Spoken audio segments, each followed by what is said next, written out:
गुरु प्यारी साध संगत जी, राधा स्वामी। प्यारी साध संगत जी, आज के इस सत्संग में स्वामी जी महाराज की वाणी ली गई है। सत्संग द्वारा हमें यह समझने को मिलेगा कि क्यों सद्गुरु हमें बार बार भजन सिमरन करने का उपदेश देते हैं। भजन सिमरन करने से क्या लाभ होता है, हमारे जीवन में क्या क्या बदलाव आते हैं, इसके बारे में भी आज के इस सत्संग में हम विस्तार पूर्वक समझेंगे।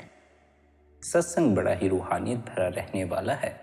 अपने अपने गुरु महाराज का ध्यान करके अंत तक सत्संग को श्रवण करें, सत्संग का आनंद लें। सत्संग के वचन हैं, जब से सतगुरु सर ना लीन्हा, सत्य नाम धुन घट में चिन्ह।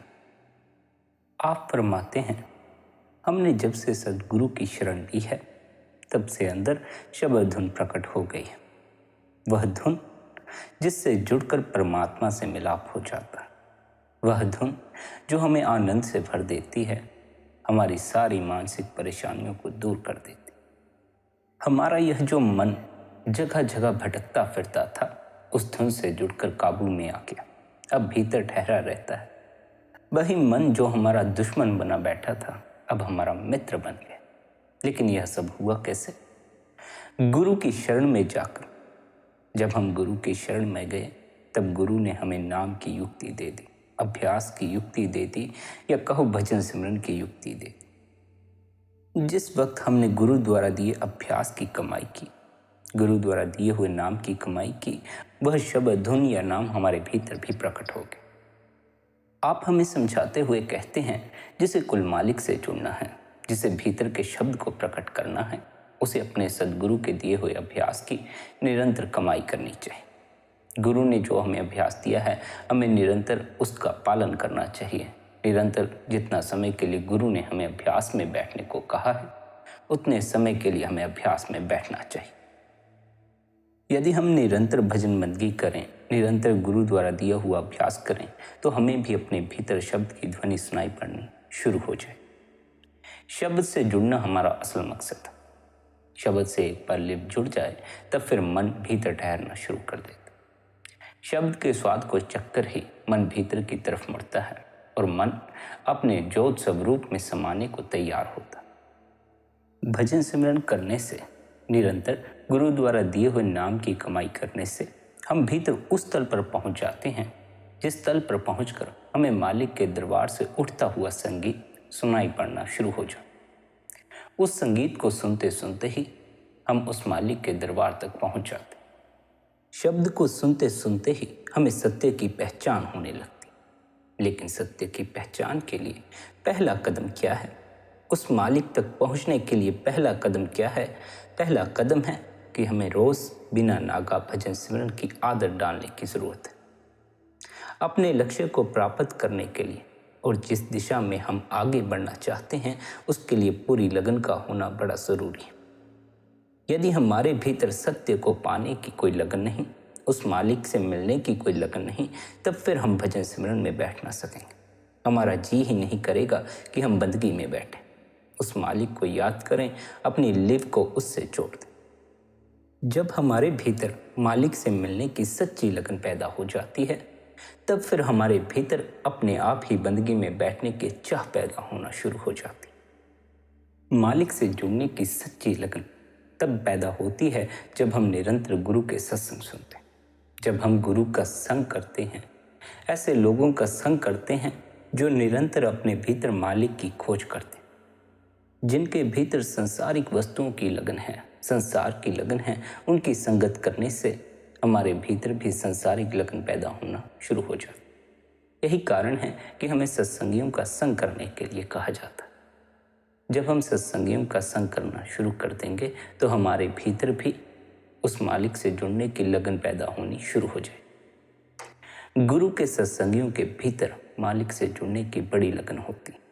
उनकी संगत करते करते हमारे भीतर भी लगन पैदा होना शुरू हो जाती। भीतर जितनी हमारे लगन होगी उस सत्य को पहचानने की, उस मालिक से जुड़ने की, उतना ही हमारे भीतर भजन बंदगी में बैठने का बल भी पैदा होगा, उतनी ही हमारे भीतर ध्यान में बैठने की चाह भी पैदा होगी। अभी भीतर कोई चाह ही नहीं, अभी भीतर कोई लगन ही नहीं है, फिर बंदगी में बैठें तो बैठें कैसे?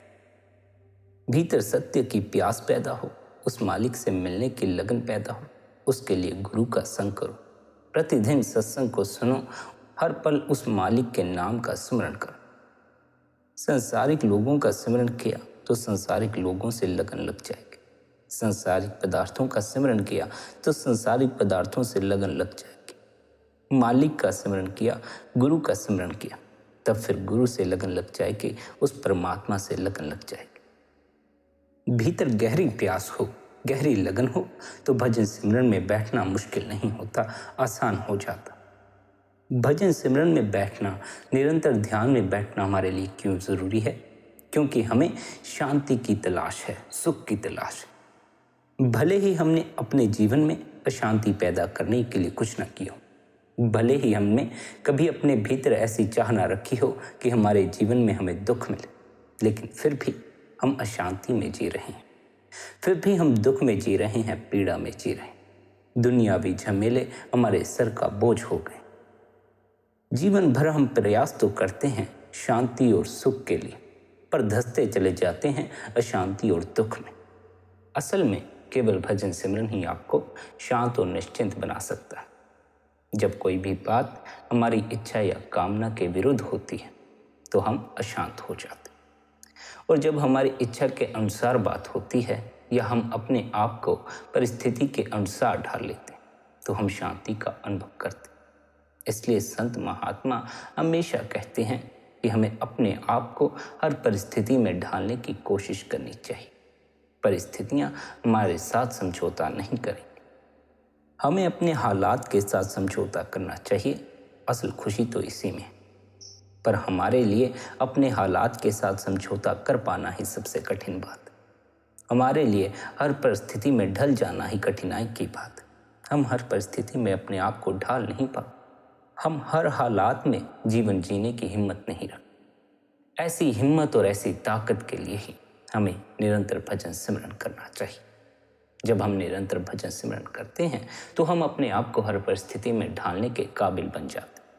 तब फिर हम हर हालात में जीवन को जीने के काबिल बन जाते हैं। फिर हमें ना अपने जीवन से शिकायत रहती है, ना मालिक से शिकायत रहती है, ना दुख से शिकायत रहती, ना ही अशांति से शिकायत रहती। भजन सिमरन हमें एक ऐसी अवस्था तक पहुंचा देता है जिस अवस्था में पहुंचकर हमें अपने भीतर की शांति की खबर लग जाती, भीतर के सुख की खबर लग जाती। भीतर की शांति, भीतर के सुख की जैसे खबर लग गई, उसे बाहर की परिस्थितियां किसी भी तरह से डगमगा नहीं सकती, किसी भी तरह से पीड़ा नहीं पहुंचा सकती, दुख नहीं पहुंचा सकती, क्योंकि उसे खबर है कि असल सुख का जो खजाना है, असल शांति का जो खजाना है, उसके भीतर मौजूद। असल सुख का जो सरोवर है, असल शांति का जो सरोवर है, वह उसके अपने भीतर है। वह जब चाहे भीतर उस सुख के सरोवर में, उस शांति के सरोवर में डुबकी मार सकता। अगर आप भजन बराबर करते रहेंगे तो आप अपने चारों ओर ऐसा वातावरण बना लेंगे जिसके आनंद और शांति का आपको अपने अंदर अनुभव होगा। आपके दैनिक जीवन और कारोबार में तथा लोगों के साथ व्यवहार करते हुए हमें संत मत के आदर्श, शिक्षा और अभ्यास तथा संत मत की रहनी को याद रखते हुए उसी शांति तथा आनंद के वातावरण में रहने की कोशिश करनी चाहिए। इस प्रकार हम भजन के वातावरण को अपने साथ साथ रख सकते हैं। भजन सिमरन के दौरान हमें घर, दफ्तर, जीवन साथी, बच्चों, पालतू जानवरों आदि के बारे में चिंता नहीं करनी चाहिए। अपने सद्गुरु के साथ हमारा यह खास वक्त है। भजन का यह वक्त अपने सद्गुरु की याद में ही बिताना है, मालिक की याद में ही बिताना है। किसी भी दूसरे विचार से हमारा ध्यान भंग नहीं होना चाहिए। यदि हम दूसरे विचारों में उलझ गए तो फिर हमारा जो भजन का समय है वह सद्गुरु की याद में नहीं बीत पाएगा। फिर यह संभावना है कि हम दूसरे विचारों में भटक कर अनेकों विचारों में भटकते चले जाएं। भजन के समय हमें अपने कमरे के बाहर के शोर को नज़रअंदाज करना है। यदि हम अपना ध्यान बाहर के शोर पर ही रखते रहे तब फिर हमें भीतर का संगीत सुनाई नहीं पड़ेगा। अगर आप अपना ध्यान भजन पर ही रखेंगे तो एक क्षण आता है जब बाहर का शोर भीतर आना बंद हो जाता है। और भीतर की इंद्रियां सक्रिय होकर भीतर के संगीत को सुनना शुरू कर देती। जब तक ध्यान बाहर की इंद्रियों पर है तब तक बाहर का संगीत सुनाई पड़ता रहेगा। जब ध्यान भीतर मुड़ना शुरू हो जाएगा, भीतर की इंद्रियां सक्रिय हो जाएंगी और भीतर का शब्द सुनाई पड़ना शुरू हो जाएगा। साथ ही यह भी ख्याल रखें कि भजन सिमरन करते समय किसी भी अन्य काम की चिंता ना लें, किसी भी घर बार के काम की चिंता ना लें। जितने घर बार के काम हैं, दूध उबालना, कपड़े धोना, जो भी कोई काम करना है, उन सभी को निपटाकर ही भजन में बैठो। भजन के समय किसी भी काम की कोई फिक्र नहीं करना, अपना पूरा ध्यान भजन में लगा देना है। छोटे मोटे कामों की तरफ भी अपने ध्यान को जाने नहीं देना, किसी भी ख्याल की तरफ अपने ध्यान को जाने नहीं देना। ना ही हमें अपने भीतर ऐसी धारणा को जन्म देना चाहिए कि जब हमारे हालात सुधर जाएंगे तब हम भजन बंदगी करें। बहुत से जीव ऐसे हैं जो कहते हैं कि अभी हालात ठीक नहीं हैं, पहले अपने हालात ठीक कर लें फिर भजन बंदगी करें। ऐसे हालात हैं कि भजन बंदगी करने का जी नहीं करता। भजन सिमरन के लिए हमें कभी भी सही हालात नहीं मिलेंगे, ऐसा संभव ही नहीं। केवल वही वक्त सही वक्त है जो हम भजन सिमरन में बिताते हैं, क्योंकि वही ऐसा वक्त है जो हम अपने सद्गुरु के साथ अकेले में बिताते हैं। भजन सिमरन वह तरीका है जिससे हम दुनिया के झमेलों से ऊपर उठकर अपने अंतर में खुद को परमात्मा के साथ जोड़ सकते हैं। पर हम क्या चाहते हैं कि हम पहले दुनिया के झमेले ठीक कर लें फिर भजन बंदगी करें। भजन बंदगी करनी ही इसलिए है कि दुनिया के झमेलों से तंग आए हुए अपने हालात सुधार कर भजन बंदगी करोगे, ऐसी भूल में मत पड़ो। भजन का अभ्यास ही इसलिए लिया है कि हालात अच्छे नहीं, बिगड़े हुए हैं। भजन बंदगी करने से हालात सुधर जाते। अपने दुख से छुटकारा पाने के बाद भजन बंदगी करोगे, ऐसी भूल में मत पड़ो। भजन का अभ्यास, भजन सिमरन किया ही इसलिए जाता है कि हम दुख में पड़े हैं, इस दुख से ऊपर उठ सकें। दुख से ऊपर उठने के लिए ही, अपने हालात को सुधारने के लिए ही भजन बंदगी करनी। लेकिन हम बड़े ही चालाक हैं, हमसे भजन बंदगी में बैठा नहीं जाता, मन नहीं लगता, इसलिए हम बात को घुमा कर कहते। हम कहते हैं कि पहले हम अपने दुखों से छुटकारा पा लें, पहले अपने हालात सुधार लें। जब सब सुधर जाएगा, जब सब ठीक हो जाएगा, फिर भजन बंदगी करें। जब सब ठीक हो ही जाएगा तो फिर भजन बंदगी करने की जरूरत भी क्या है।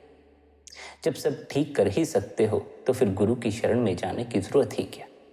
पता है कुछ ठीक नहीं कर पाते, पता है हालात सुधर नहीं पाते, पता है सुख का स्वाद नहीं लगता है, फिर दुख लौट आता। इसीलिए सद्गुरु की शरण में जाना पड़ता है, इसलिए सद्गुरु से जाकर नाम की बख्शीश मांगनी पड़ती। बिना नागा निरंतर भजन सिमरन करोगे तो अपने आप ही हालात बदलने शुरू हो जाएंगे, जीवन में सुख उतरना शुरू हो जाएगा, दुख की विदाई होनी शुरू हो जाएगी। पर इसका अर्थ यह नहीं है कि आप सुख की उम्मीद रखकर भजन सिमरन करने लग जाए, आप शांति की उम्मीद रखकर भजन सिमरन करने लग जाए। भजन सिमरन बिना किसी वजह के या बिना कोई उम्मीद रखे करना चाहिए, केवल और केवल उस मालिक को याद करने के लिए, अपने सद्गुरु को याद करने के लिए। परमात्मा को याद भर कर लो, सच्चे हृदय से गुरु को याद भर कर लो, सारे दुख विदा हो जाते। परमात्मा को एक बार सच्चे हृदय से याद करके देखो, शांति का अनुभव होना शुरू हो जाए। यह भी ख्याल रखें, भजन सिमरन के वक्त मन की बातें करने की आदत पर रोक लगाएं, मन को बाहरी गतिविधियों से हटाएं। मन तो बार बार प्रयास करेगा कि बाहरी गतिविधियों को दोहराए, बाहरी जगत की बातें करके आपको उलझाने का प्रयास करे। लेकिन भजन सिमरन के समय मन के पीछे नहीं लग जाना, मन से परे होना है। मन से परे होकर ही सच्चे आनंद, सच्चे सुख में उतरा जा सकता। हमारा जो असल सफर है वह तब शुरू होता है जब हम नामदान के वक्त बताए गए पवित्र नामों के सिमरन के जरिए अपना ध्यान तीसरे दिल पर इकट्ठा करते हैं। इस अभ्यास से हमारा चंचल मन धीरे धीरे शांत होने लगता है। सिमरन को दोहराने से मन से उल्टे सीधे विचार निकलने लगते हैं और मन आहिस्ता आहिस्ता तीसरे दिल पर एकाग्र होने लगता है। सिमरन एकाग्रता हासिल करने में मदद करता है। सिमरन के दौरान मन के सामने सद्गुरु के देह स्वरूप की झलक आती जाती है। इसे ध्यान कहा जाता है। उदाहरण के तौर पर जब हम अपने किसी दोस्त के बारे में बात करते हैं तो उसकी शक्ल हमारे सामने आ जाती। जब हम किसी खास घटना के बारे में सोचते हैं तो वही घटना एकदम हमारी आंखों के सामने आने लगती है। ऐसे ही सिमरन और ध्यान के समय होता। जब हम स्थिर होकर चुपचाप बैठकर सिमरन करते हैं तो हमारे मन में सद्गुरु के स्वरूप की झलक आती जाती, क्योंकि उनके साथ हमारा संबंध है। शुरू में सद्गुरु का स्वरूप टिकता नहीं, हिलता डुलता है, आता जाता रहता, क्योंकि हमारा सिमरन पक्का नहीं होता और ध्यान स्थिर नहीं होता। लेकिन जब हम एकाग्रचित होकर ध्यान करते हैं और पूरी लगन से सिमरन करते हैं तो हमारा ध्यान तीसरे तिल पर टिकने लगता है। जब हमारा ध्यान एकाग्र होकर गहरा हो जाता है और सिमरन पक्का हो जाता है तो सद्गुरु के स्वरूप का ध्यान आना स्वाभाविक हो जाता। इस अवस्था में सद्गुरु का ध्यान आना उसकी दया मेहर का नतीजा। भजन करने का असल उद्देश्य अपने आप को भूल जाना। यह तब होता है जब सारे विचार खत्म हो जाते, जब केवल खालीपन और अंधेरा ही दिखाई देता, जब मन में कोई इच्छा नहीं रहती और अपनी पहचान के बारे में ख्याल खत्म हो जाते, मैं की भावना गायब हो जाती है। मैं के बिना मन अथाह, असीम और अहम रहित हो जाता। जब ध्यान तीसरे दिल पर दृढ़ता से टिक जाता है तब एक धीमी सी धुन दूर से आती हुई सुनाई देने लगती। मन की इस खामोशी में यह और ज्यादा स्पष्ट, मधुर और दिलकश लगती है। इस तरह आत्मा का आंतरिक सफर शुरू होता है। शब्द की मधुर धुन आत्मा को अपनी तरफ खींचकर ऊपर की ओर ले जाने लगती। इसी समय सद्गुरु का नूरी स्वरूप आत्मा को अपने में लीन कर देता। धुन और प्रकाश आत्मा को जागृत कर देते हैं। आत्मा की यह जागृत अवस्था जीते जी मरना कहलाती है। जब मन और शरीर मृतक की तरह हो जाते हैं तब आत्मा जागृत हो जाती और आनंद का अनुभव करती। अपने आप की पहचान की इस अवस्था में आत्मा जिस आनंद का अनुभव करती है वह मन और बुद्धि की कल्पना से कहीं पर है। इसलिए जब हम भीतर उतरते हैं, जब कभी हमें भीतर के अनुभव में प्रवेश करना होता है, सद्गुरु हमें अपने इन विचारों, इन कल्पनाओं, इस बुद्धि से परे होने का उपदेश देते हैं। हमारी बुद्धि, हमारी कल्पनाएं, हमारा यह मन हमें भीतर के अनुभव में प्रवेश करने में रुकावट पैदा करता है।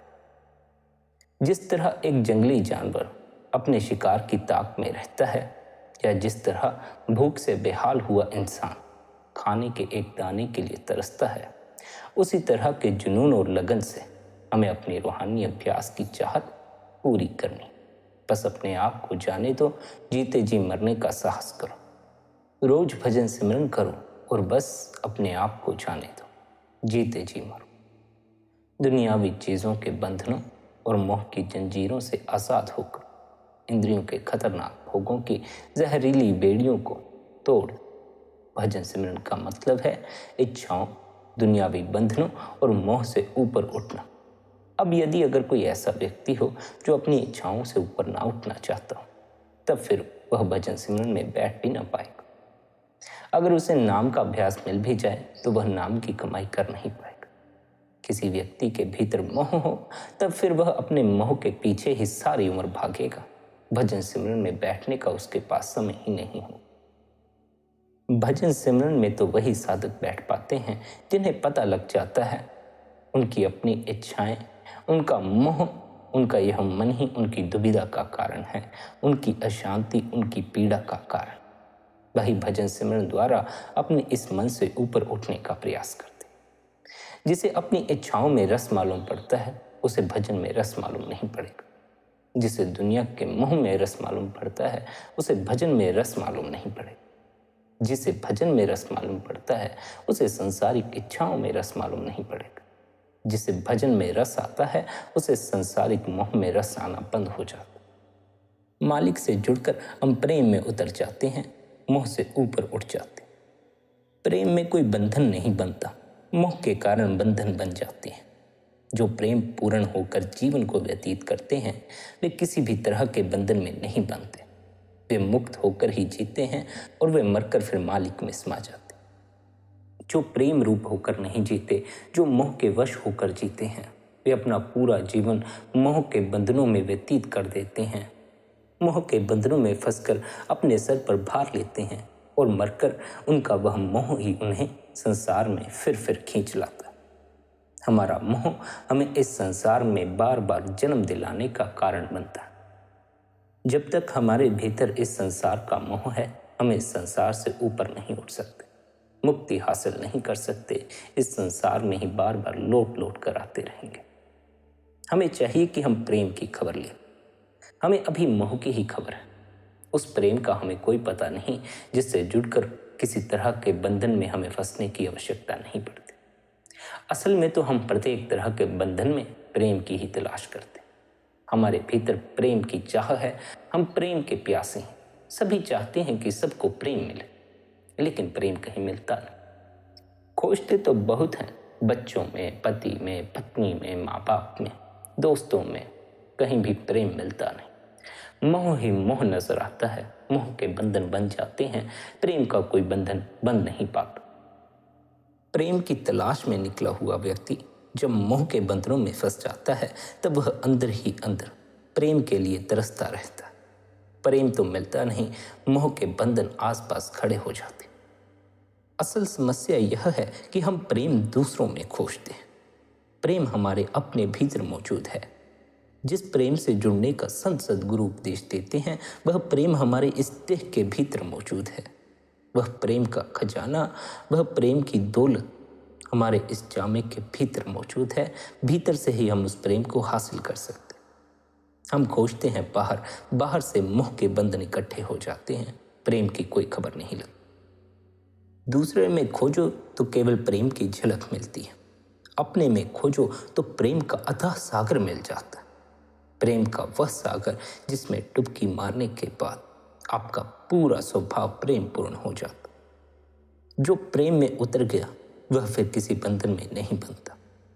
जो प्रेम में उतर गया फिर उसे संसार का मोह खींचकर इस संसार में वापस नहीं लाता। उसे जन्म मरण के चक्कर में नहीं फंसना पड़ता। मोह में फंस जाने का कारण बाहर भटकता हुआ यह मन है। मन हमारे अभिवश से बाहर है, जिस कारण मोह हम पर हावी हो जाता है। प्रेम की हमें खबर नहीं लगती। आप कहते हैं, आओ हम निडर बनने की हिम्मत करें और अपने मन को जीतें। अपनी कोशिश से शुरुआत करने में हमारी जीत है, क्योंकि क्रिया से प्रतिक्रिया होती है।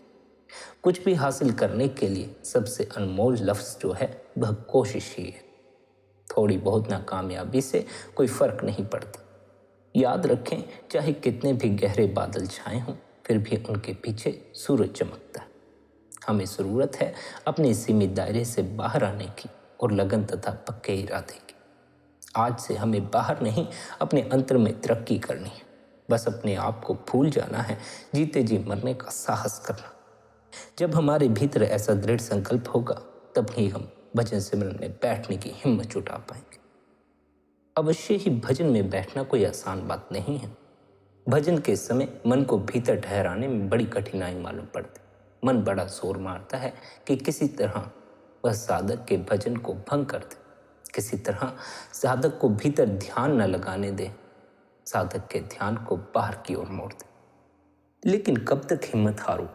कब तक यूं ही हारते रहोगे इस मन के आगे? कभी ना कभी तो साहस करके इसे जीतना ही पड़ेगा। कभी ना कभी तो अपना पूरा ध्यान भजन सिमरन में लगाना ही पड़ेगा। अभी ध्यान मन पर भी रहता है, भजन पर इसलिए ध्यान कायम नहीं हो पाता। मन बाहर के दृश्यों में उलझा देता है, बाहर की ख्वाहिशों, बाहर के जगत में उलझा देता, जिस कारण भजन में हमारा पूरा ध्यान लग नहीं पाता। हमें चाहिए कि हम अपने ध्यान को भजन में लगाएं। संसारी ख्वाहिशें, संसारी ख्यालों को भजन के समय एक तरफ रख दें। भजन के समय भी यदि हमने संसारी ख्यालों को ही पकड़े रखा, तो फिर भजन से हासिल होने वाले आनंद की खबर न लग सकेगी। भजन सिमरन के समय तो संसार को पूरी तरह ही भूल जाएं, प्रत्येक काम को भूल जाएं, प्रत्येक वासना को भूल जाएं, प्रत्येक इच्छा को भूल जाएं, प्रत्येक कल्पना को भूल जाएं। भजन के समय अपने आप को ही भूल जाना। भजन भी किया और अपने आप को भूले नहीं, इन इच्छाओं इन कल्पनाओं को भूले नहीं, इन्हीं में खोए रहे, अपने आप में खोए रहे, तो भजन करने का कोई फायदा ना हो। भजन सिमरन करने का जो असल मकसद है वह अपने आप को भूल जाना, अपने इस मैं से मुक्त हो जाना है, उस मालिक को जान लेना है, उसी में समा जाना। हम अपने आप को बचाकर परमात्मा में समा जाना चाहते हैं। हम अपने आप को भी नहीं छोड़ना चाहते और उस परमात्मा को भी पकड़ लेना चाहते। ऐसा हो नहीं सकता। या तो हम बचेंगे या परमात्मा। या तो खुद को बचा लो या उस मालिक में समा जाओ। खुद को बचाए रखा तो परमात्मा की खबर ना लगेगी।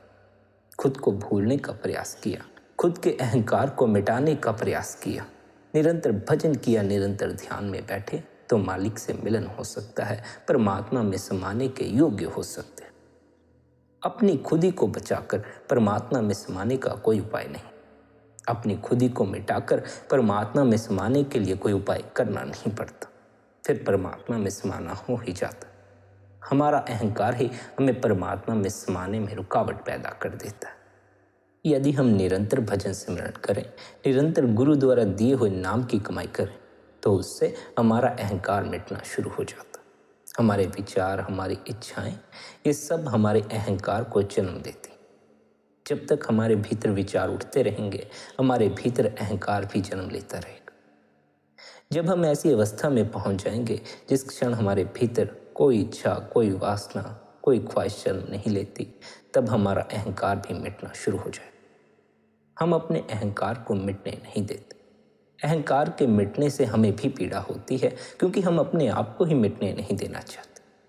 हमारी तरफ से तो भले सब मिट जाए, लेकिन हम अपने आप को मिटने नहीं देना चाहते, अपने आप को बचाए रखना चाहते। जिसने अपने अहंकार को मिटा दिया वह उस परमात्मा में समा गया, या यूं कहो उसे शांति और आनंद की खबर लग गई। फिर उसका जीवन दुख में व्यतीत नहीं होता, फिर वह बड़े आनंद से अपने जीवन को व्यतीत करता है, चाहे कैसे भी हालात हों, कैसी भी परिस्थिति से उसे गुजरना पड़े। फिर हर परिस्थिति में वह मालिक का शुक्राना करता नहीं थकता, क्योंकि उसे अपने भीतर के आनंद की खबर लग गई, उसे अपने भीतर मौजूद प्रेम की खबर लग गई, उसका उस मालिक से मिलाप हो गया। भजन के द्वारा हम अपने मनुष्य जन्म के उद्देश्य को पूरा करते हैं। केवल भजन ही वह पूजा है जो उस परमपिता परमात्मा को प्रसन्न करती। भजन के द्वारा हम उसकी दया मेहर पाने और उसके प्यार को अपना सकने के योग्य बनते हैं। जो प्रेम, जो भक्ति हमें प्रभु ने दी है, उसे हम भजन के द्वारा बढ़ाते हैं, ताकि हम तेजी से अपने उद्देश्य की ओर जा सकें। इस तरह भजन करना परमात्मा की इच्छा या मौज में रहना, प्रभु और सद्गुरु के हुक्म में रहना। परमात्मा की दया और भजन सिमरन द्वारा ही हमारे अंदर वापस अपने असली घर जाने की तड़प पैदा होती है। भजन का प्रभाव सचमुच ही एक चमत्कार। हम दुनिया से विमुख हो जाते हैं और जिस तीव्रता के साथ हम दुनिया की दौड़ में रहते थे, उसी तीव्रता के साथ हम कुल मालिक की ओर दौड़ने लगते हैं, यानी अपनी आंतरिक रूहानी यात्रा की ओर चलना शुरू कर देते। हमें उस सच्ची प्रतीति तथा भक्ति के अलौकिक आनंद और शांति का अनुभव होता, क्योंकि हम अंतर में अपने सद्गुरु में लीन होकर एक बूंद से रूहानी सागर ही बन जाते। आत्मा बूंद है और परमात्मा सागर। आत्मा को परमात्मा में समा जाना है, यानी बूंद को समुद्र में समा जाना है और सागर का ही रूप हो जाना। यही मनुष्य जन्म का असल लक्ष्य। हम इस लक्ष्य से भटक गए। जिस आत्मा को रूहानी सागर में समा जाना है, वह आत्मा काम के कीचड़ में नहाती है। वह आत्मा क्रोध के कीचड़ में फिरती है, लोभ के कीचड़ में फिरती। हमें तो यह तक खबर नहीं कि कोई रूहानी सागर भी है। हमें तो यह भी खबर नहीं कि आत्मा भी है। केवल हमने शरीर और मन को जाना और बस यहीं तक सीमित होकर। आत्मा की कोई खबर नहीं। आत्मा को जानकर परमात्मा में समाया जा सकता है। बूंद समुद्र में तभी समा सकती है अगर पहले बूंद की खबर हो। अगर बूंद की ही खबर नहीं तो सागर की खबर लगना बड़ी दूर की बात हो जाती। फिर सागर का कोई पता नहीं चलता। जिसे समाना है उसकी ही कोई खबर नहीं। जिसमें समाना है उसकी खबर फिर कैसे लग सकती। गुरु द्वारा दिए नाम की कमाई करने से, निरंतर भजन सिमरन करने से हमें अपनी आत्मा का अनुभव होना शुरू हो जाता। जैसे जैसे हम भजन सिमरन करते करते अपने भीतर सरकते जाते हैं, मन से हमारा तादात्म्य छूटता चला जाता है। हम उस तल पर उतरना शुरू कर देते हैं जिस तल पर हमारी आत्मा मौजूद है, आनंद का वह सागर मौजूद है। रूह के अनुभव के लिए ही भजन सिमरन करने का उपदेश दिया जाता है, क्योंकि हमें सद्गुरु रूहानी मंजिलों की यात्रा करने का उपदेश देते हैं। रूहानी मंजिलों की यात्रा रूह ही कर सकती है। बिना रूह के रूहानी मंजिलों की यात्रा हो नहीं सकती। पहले रूह का अनुभव हो जाए, अपनी आत्मा का अनुभव हो जाए, फिर परमात्मा का अनुभव भी हो सकता है। जितनी आत्मा जागृत होगी उतना ही शब्द भी भीतर प्रकट होना शुरू होगा, प्रकाश भी प्रकट होना शुरू होगा। जब तक आत्मा सोई हुई है, आत्मा जागृत नहीं है, तब तक शब्द की ध्वनि सुनाई ना पड़ेगी, भीतर प्रकाश नजर ना आए। भटकते हुए मन के कारण आत्मा जागृत नहीं हो पाती, क्योंकि भटकता हुआ मन हमारे ध्यान को बार बार खंडित कर देता है, हमारे ध्यान को भीतर पक्का नहीं होने देता। जब तक हमारा ध्यान तीसरे तिल पर पक्का नहीं हो जाता, हमें अपनी आत्मा की खबर नहीं लगती। तीसरे तिल पर निरंतर अभ्यास करने से हमारी आत्मा, हमारी सुर्त जागृत होना शुरू हो जाती। जो निरंतर भजन सिमरन करते हैं उनकी आत्मा धीरे धीरे जागृत होना शुरू होती है और उन्हें भीतर का शब्द सुनाई पड़ना शुरू हो जाता। भीतर का प्रकाश धीरे धीरे नजर आना शुरू हो जाता। जिस क्षण हमें भीतर का शब्द सुनाई पड़ना शुरू हो जाए, भीतर का प्रकाश नजर आना शुरू हो जाए, तब हमें अपने ध्यान को उस शब्द, उस प्रकाश में लीन कर देना। फिर हमें और कुछ करने की आवश्यकता नहीं। वह शब्द, वह प्रकाश ही हमें कुल मालिक के पास ले जाएगा, उस मालिक तक पहुंचा दे। बस अपने आप को उस शब्द, उस प्रकाश में लीन कर देना है। अपने आप को मन में नहीं उलझा लेना है, विचारों में नहीं उलझा लेना। जितना अपने को शब्द में डुबाओगे उतना ही मन विदा होता जाएगा। जितना प्रकाश में लीन होते चले जाओगे उतने ही संसारिक विचार विलीन होते चले जाएंगे। प्रकाश और शब्द का अनुभव होना आत्मा के जागृत होने पर शुरू होता है। आत्मा का जागृत होना मन के ठहर जाने पर निर्भर है। जैसे जैसे मन ठहरता जाएगा, मन बाहर से भीतर की ओर मुड़ना शुरू करेगा। भीतर सोई हुई आत्मा जागृत होना शुरू हो जाए। मन को भीतर ठहराने के लिए गुरु हमें भजन सिमरन का अभ्यास दे देते। गुरु ने भजन सिमरन के अभ्यास द्वारा अपने मन को ठहराया है। इस युक्ति का पहले इस्तेमाल किया हुआ है, इसलिए हमें इस युक्ति से अपने मन को ठहराने का उपदेश देते। यह युक्ति हमारे गुरु द्वारा पहले इस्तेमाल की गई युक्ति है, इसलिए वे हमें व्यर्थ में अलग अलग युक्तियों में उलझने का उपदेश नहीं देते। वे कहते हैं इस युक्ति को कर लो, मन ठहर जाएगा। हमने भी यही किया था, हमारा मन भी यही करके ठहरा। यही करो, इससे तुम्हारा मन भी ठहर जाएगा। पर हम भजन सिमरन कर नहीं पाते, हम अभ्यास कर नहीं पाते। युक्ति तो अवश्य गुरु से ले लेते हैं, अवश्य गुरु से मन को ठहराने के लिए नाम ले लेते, लेकिन कमाई हमसे हो नहीं पाती। मन को ठहराने के लिए अभ्यास लेते हैं, लेकिन मन के पीछे लगकर अभ्यास को ही भूल जाते। मन का इतना हम पर जोर है, इस कदर हम मन के पीछे लगे हुए हैं कि यह हमें गुरु की भी बात सुनने नहीं देता, गुरु के उपदेश पर भी चलने नहीं देता। यह कहता है मेरी सुनो, मेरे पीछे चलो। मेरे पीछे चलोगे तो सुख मिलेगा, मेरी मानोगे तो इच्छाएं पूरी होंगी, मेरी मानोगे तो आनंद में जियोगे। इतना जीवन इस मन के पीछे लगकर ही बिताया, कौन सा आनंद, कौन सा सुख हासिल होगा। अगर इस मन के पीछे लगकर किसी को सुख हासिल हो जाता तो कोई भी परमात्मा के मंदिरों में नहीं बैठा होता, कोई भी सद्गुरुओं की शरण में नहीं बैठा होता।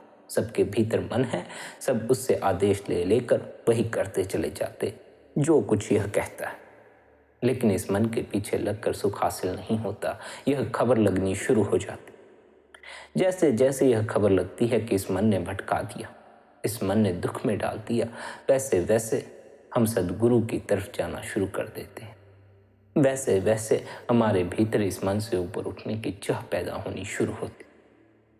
मन तो कहेगा ही कि गुरु की मत सुनो, मेरी सुनो, लेकिन इस मन के साथ शुरू शुरू में थोड़ी सी सख्ती तो बरतनी ही पड़ेगी।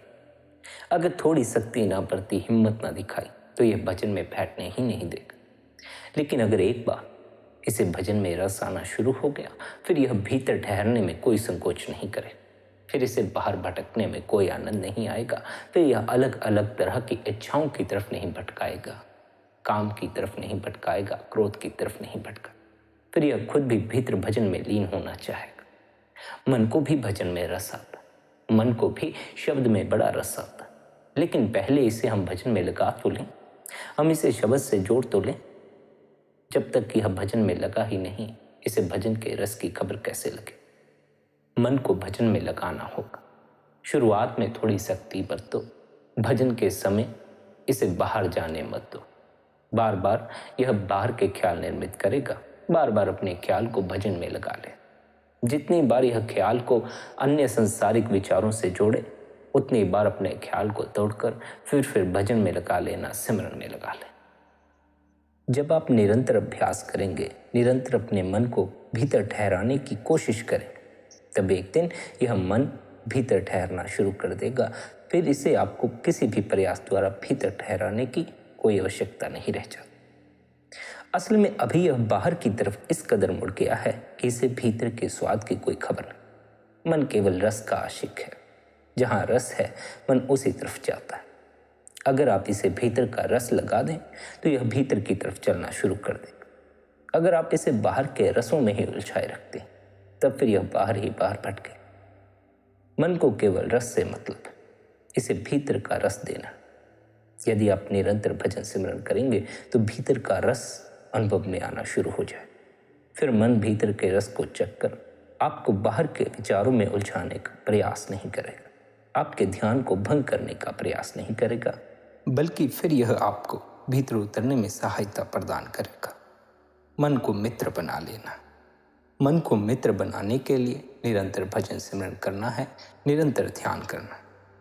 निरंतर भजन में बैठोगे, निरंतर सिमरन करोगे, तो मन गुरु की याद से भरना शुरू हो जाए। फिर मन में संसारिक ख्याल पैदा नहीं होंगे। जितना मन गुरु की याद से भरेगा, उतना ही यह भीतर ठहरना शुरू कर देगा। अगर इसे संसारिक ख्यालों से भर लिया, तो यह संसार की तरफ भागेगा। अगर इसे गुरु की याद से भर लिया, तब फिर यह संसार में भटकना बंद कर देगा। गुरु की याद भीतर बिठा लेनी है, उस परमात्मा की याद भीतर बिठा लेनी। मन के इस दर्पण में उसी को देखना जिसमें समाना चाहते हो। अगर संसार में समाना चाहते हो, तो संसार के ख्याल इसमें निर्मित कर लेना। अगर मालिक में समाना चाहते हो, तो मालिक की याद इसमें बिठा लेना, अपने गुरु की याद इसमें बिठा ले। गुरु की याद में बिताया गया एक पल संसार में बिताए गए लाखों पलों से ज्यादा आनंदित और शांति महसूस करवाता। बस शर्त है, मन भी याद में लगाओ। अगर मन याद में नहीं लगा है, तब फिर कोई भी अनुभव नहीं होने वाला। मन को याद में लगा लेना, मन को भजन में लगा लेना है, मन को सिमरन में लगा लेना। जैसे जैसे मन सिमरन में लगता चले जाएगा, गुरु की याद भीतर निर्मित होती चली जाएगी। गुरु का स्वरूप भीतर बैठना शुरू हो जाएगा। फिर संसारिक वासनाओं, संसारिक इच्छाओं की ओर ख्याल नहीं जाएगा, बल्कि ख्याल गुरु की तरफ ही जाएगा। फिर अनेकों बार गुरु की याद दिन में आएगी, अनेकों बार मालिक की याद दिन में आएगी। जैसे अभी संसारिक इच्छाओं, संसारिक वासनाओं की याद दिन में कई बार आती है, भजन सिमरन करने से गुरु की याद अनेक बार आनी शुरू हो जाती है, मालिक की याद अनेक बार आनी शुरू हो जाती है। जो बार बार मालिक की याद में डूबा है, वह अंत में मालिक में समा जाता है। जो बार बार संसार की याद में डूबा है, वह अंत में लौटकर इस संसार में ही आ जाता है, जन्म मरण के चक्कर में फंसा रहता है। मुक्ति हासिल करनी है, जन्म मरण के चक्कर से बाहर होना है, तो भीतर गूंजते शब्द से जुड़ो। शब्द से जुड़ना है, तो बाहर भटकते इस मन को भीतर ठहरो। भीतर मन को ठहराना है, इसे बाहर भटकने से रोकना है, तो निरंतर गुरु द्वारा दिया हुआ अभ्यास करो, निरंतर भजन सिमरन करो, निरंतर नाम की कमाई करो। प्यारी साध संगत जी, आपके गुरु महाराज ने आपको जो भी अभ्यास की युक्ति दी है, निरंतर उस अभ्यास की पालना करें। निरंतर अपने गुरु द्वारा दी हुई युक्ति पर अमल करें। अपना ख्याल रखें। इतने प्रेम और प्यार से अपने सत्संग को सुनो, उसके लिए आप सभी का धन्यवाद। यदि आज का यह सत्संग आपको अच्छा लगा हो तो आज के इस सत्संग को आप अपने मित्रों और संबंधियों के साथ शेयर भी कर सकते हैं। साथ ही अब शब्द उन सत्संग चैनल को सब्सक्राइब कर सकते हैं और सुबह 5:30 बजे सत्संग का आनंद ले सकते हैं। बाकी आपकी अपनी मौज है। अब सभी के भीतर बैठे कुल मालिक को प्रणाम। आप सभी को प्रणाम। राधा स्वामी।